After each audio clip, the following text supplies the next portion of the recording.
So it looks like we're getting some new 3-inch page punchers as well as some new 7-inch page punchers.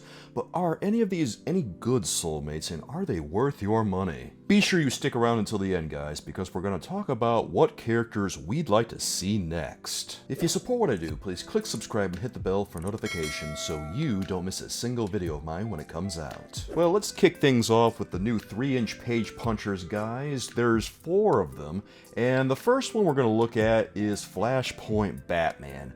I am kind of a fan of this character, and I really enjoy the figure that they've given him here. I think it looks pretty good, and if there's any of them that I'm going to get, this is definitely one of them. I've only ever seen the Flashpoint animated cartoon. I haven't read the comic book story, so it'll be nice to get an issue of it for sure. The next character we're getting is Hal Jordan Green Lantern. This one I am ambivalent about because I'm not really a fan of Hal Jordan, but also someone told me that the DC Multiverse action figures are simply being scaled down for use as page punchers, and I was a little bit skeptical about that until I looked at Hal Jordan's waist cut there that isn't really a waist cut. It's pretty obvious that that's a joint for a DC Multiverse action figure, so the claim that they're being scaled down definitely holds some water, it looks like. The next one we're getting, guys, is Nightwing, and I'm actually pretty excited about this one because I am a Nightwing fan. The body on this one looks a little weird because the hips seem a little wide. He doesn't really have that tapered V triangle shape like you're used to seeing on superheroes, so the look on him is not the best that it could be. This is probably another one that I might wait to go on sale if I get him at all. The last one of these 3-inch page punchers that we're getting, guys, and one that I'm almost definitely going to get because I am a huge Joker fan and Batman fan, is, of course, the Joker. This one very much resembles the Joker design from Jim Lee. I would have rather seen a more classic Joker that has the orange vest and a green shirt and a black tie, but that's just me. As it is, though, this one does look pretty fine. Although, admittedly, he does look very much like a DC Multiverse Joker release, which again leads me to believe they are scaling the DC Multiverse figures down. So now with the 3-inch page punchers out of the way, let's move on to the 7-inch ones, because I know a lot of people are excited about those. There's actually 2 different waves that got revealed of page punchers, guys, and the first one we're getting is from Injustice 2. This one is going to have Batman and Green Arrow. Batman is a good-looking action figure, I think, or at least for the most part, because I like a lot of his design, but I really don't care for the bat emblem on his chest. That looks a little too much like a bird to me as opposed to a bat. What I do like, though, is that he comes with 2 batarangs, and that's a pretty nice thing to have.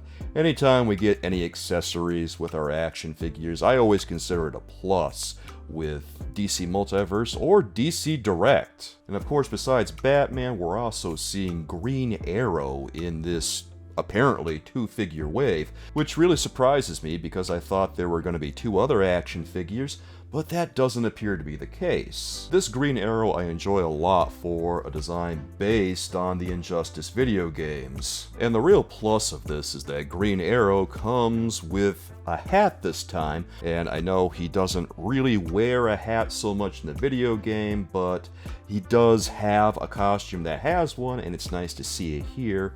And also, besides the hat, he doesn't have the side eyes this time, which again, definite plus. And also, we get a bunch of accessories with this one. I was really surprised to see so much, but he's got his bow, he's got a quiver, he's got arrows. I mean, there's a lot to work with here. I think the only downside on this one is that you can't really take one of the arrows and put it on his bow because the arrows look like they're all one big mass. Obviously, these both come with an Injustice comic book, and just like the first series of page punchers, it looks like these have the same comic book in each package, so that might lower the incentive for people to go out and get both of these. But besides the Injustice page punchers, we're also getting Flash page punchers, and this one has an all-new Flash story with new costumes and everything, which is really cool. I've been wanting to see more Flash characters.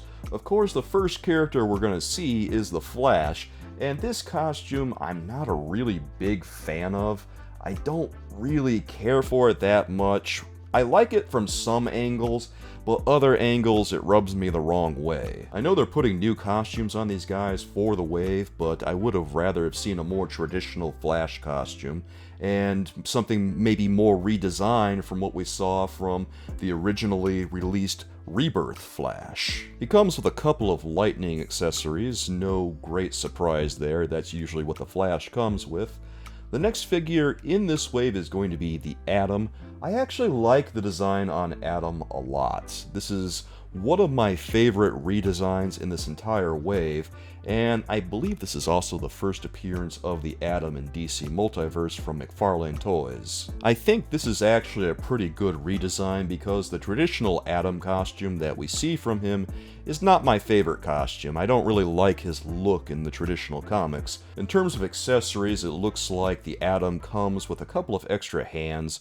One of them is a trigger finger. I don't really know why he's coming with one of those, because obviously he doesn't have any guns or anything. He can't have any because it's a DC Direct, DC Multiverse type toy. But he also does come with a special effect piece, which is kind of cool because it's got that little swirling feel on it. And you kind of have to imagine then the Atom using his powers and changing shape to very small stature. I think a really cool accessory to add to this package would have been the Atom at a much smaller size. It wouldn't have had to have any articulation, really. It could have been just a little teeny tiny mold of him where it's just a little statue, but still you get that sense that, oh, he's used his powers and now he's really tiny. The next one that we're getting is one of my favorites in the entire wave. This is Captain Cold.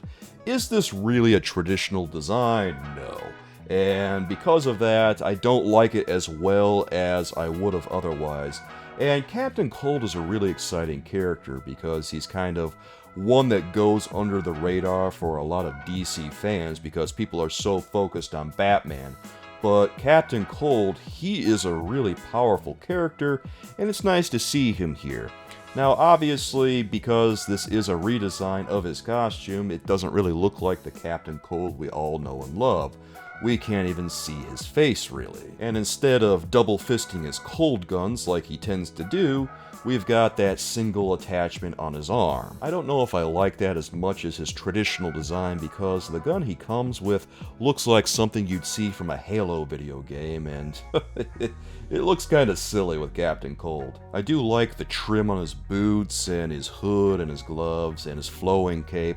Actually, the whole sculpt looks nice. It just doesn't really look so much like Captain Cold to me. And for the penultimate action figure in this wave, we're getting Heatwave. The exact same things I said about Captain Cold apply here too, because this doesn't really look like Heatwave to me. Is it a pretty cool action figure? Sure, but it just looks like one of McFarlane's Warhammer toys with the name Heatwave attached to it. The sculpt is definitely very interesting. It's got lots of textures just like all the other action figures, and the armor looks pretty solid. But what am I gonna do here? That's not really Heatwave, is it? It would be one thing if the character designs had something of a slight redesign so that maybe they looked a little bit reminiscent of what had been done in the past, but they're so radically different that I don't recognize anything that I'm seeing here. That's the problem, I think. Fortunately, with the last page puncher that got revealed recently, Gorilla Grodd, we do see something that's a large improvement on some of the other redesigns in this wave, because Gorilla Grodd looks at least reminiscent of previous designs we've seen from him. Now, we've seen some instances of Gorilla Grodd wearing armor in the comics, so wearing armor here makes good sense. Does it necessarily look like the armor that we've seen on him before? No, it looks a little bit different. And something that I wish that we'd see here on Gorilla Grodd is that we'd see a little bit of the orange, but also some maroon, because he has some variation like that on the armor that we see him in throughout the Flash comics and other DC comics. That said, I think that this one is my favorite of all the 7-inch page punchers that have been revealed recently, and I'm very glad to see Gorilla Grodd again, especially as a mega figure. Is this one worth the money, guys? Well, overall I think that this Flash wave is a little bit mystifying, because it's got a lot of characters that we want to see, but some designs that are just not that great. and I would have rather seen something more traditional instead of a bunch of redesigns. As far as the 3-inch page punchers go, I'm already very excited about those, and I think that most of them are worth your money, especially Joker and Batman. Am I gonna get any of these? Well, as always, it depends how much interest there is. So if you'd like to see a review, be sure you let me know, guys, and share this video with your friends, and we'll see what happens. Now that we've seen all these page punchers, guys, what characters would we like to see next? Well, obviously, I would like to see more villains in the 3-inch line, but I would also like to see some more ladies like Wonder Woman and Harley Quinn and Catwoman. But as far as 7-inch page punchers, I would like to see another Flash wave with some more familiar designs of characters, and I would also like to see some Superman characters. I think that would be really cool too, and hopefully we can get a great Lex Luthor, Brainiac, and any number of Superman villains. Well, Soulmates, what do you think of these 3-inch and 7-inch page punches? Are you into these? Do you want them for your collection? Or are you on the fence because maybe you don't care for some of the designs or sculpts? Or are you just not that into it at all because maybe they've completely biffed this line? Well, I don't know, guys. Let me know what you think. I would love to hear from you, and be sure you tell me what characters you want to see next. If you'd like to learn more about the DC Multiverse Solomon Grundy Arkham City wave of collect and connect figures, you can check out that video here, Soulmates.